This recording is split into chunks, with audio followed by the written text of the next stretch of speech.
Сайн байцгаана уу? Өнөөдрийнхөө бичлэгээр амтад бизээ хийсэн байгаа.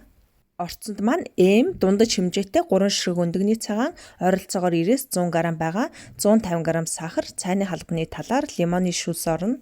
Өндөгний цагаанаа сахартайгаа тохируулахдаа 1 ширхэг хэмжээтэй дундаж өндөгний цагаанд 50 г сахар орно гэж тооцоолоход болно. Би 3 ширхэг хэмжээтэй дундаж өндөг хэрэглэсэн болохоор 150 г сахар хэрэглэсэн байгаа. Одоо өндөгний цагаанаа лимоны шүүстэйгээ холиод бага зэрэг миксердэнэ.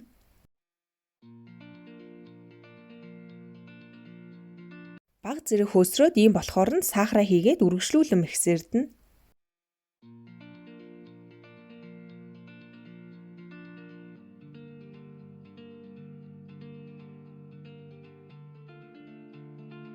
Өндөгний цагаан маань хөөсрөөд ийм болсон байна. Одоо хуруугаараа ингээд имрээд үзэхээр сахарын ширхэг мэдрэгдэхгүй байвал болсон байна гэж ойлгож болно.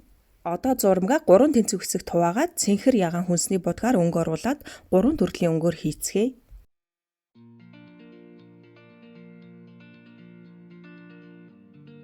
Ийм болсон 3 өнгийн зурмгаа хүнсний скотч дэвсээ дээр нь ингээд жигэд тавиад өгнө.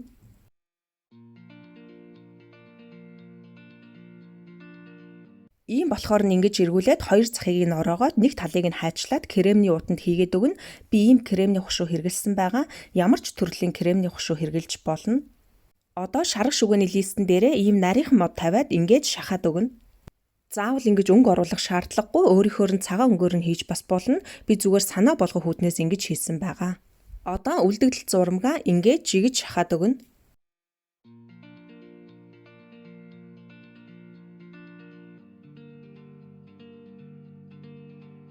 Эсвэл хүнсний будгаар кремний уутныхаа дотор талын захыг ингэж будаа дотор нь цагаан өнгийн зурмгаа хийгээд ийм болгож бас болно.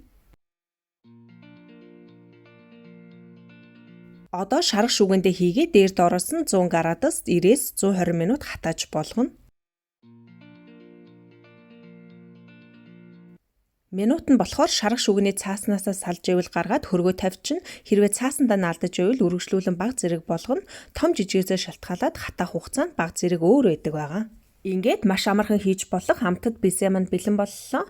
Тагтай савнд хийгээд өрөөний хэмд 14 хоног хадгалж болно. Заавал хийж үзээрэй. Мөн асуух асуулт байвал доор комент хэсэгт үлдээгээрэй. Амжилт хүсье. Дараагийн бичлэг хүртэл түр баяртай.